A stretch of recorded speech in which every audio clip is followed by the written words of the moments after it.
What's up, everybody? This is Ian Harris here at Fight Science, here with Jonathan for we're doing a technique of the week. I want to just go over a little bit about holding pads. Okay, I hold pads.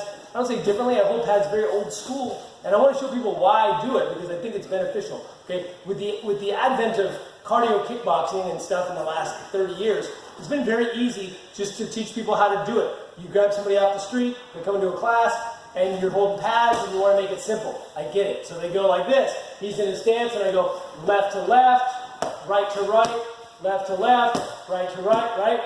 It makes sense. But here's the problem, is that when we're fighting, our brains know where our toes and where our shoulders line up. So if I'm here with Jonathan, this is my range for striking. I'm striking the same point with both hands. I'm not punching his head over here and punching his head over here. I'm punching one point and my toes line up a certain way. I feel this distance, okay? So, when I hold with this left hand, if I'm not super diligent about where I put it, I'm here, and he punches, freeze. Look at where his range is. He's not punching anywhere near my face. He hasn't extended his hand, and if he does extend his hand, it's not hitting my face. Then he throws the right over here, okay? Unless you're fighting somebody with a giant head, who's really close to you sometimes and sometimes not, that's not a really good way to gauge your distance. Your brain knows the difference. So when I'm here, and people like to smash down on the hand, okay? And then he throws that one, I smash it down. So he has no distance with his hands. So what I do, for a few reasons, is I always make them left and right punch the same hand. I hold it right here by my chin, and he throws the left to here and the right to here. Okay? So he's punching at my face distance and he's punching the same target. It also leaves my lead hand open to make him slip, let the jab, come back with the cross. So I keep this right here on the 1 and the 2. And then the 3 can be here. Okay? So, doesn't mean that it's wrong to do it the other way. It's just the way I prefer for reasons of like I said, of distance and timing and where you're punching.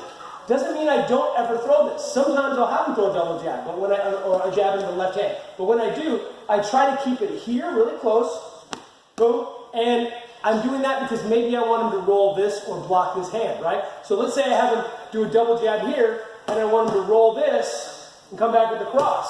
Well, if I want him to roll this one and I have him do a double jab, the timing is too slow. It's not realistic. So if I want to throw this hand, I'll use this, boom, and make him roll and come back with the hook. If I want him to roll this, I'll make him double jab here, roll, and come back with the cross. So, just a little tip.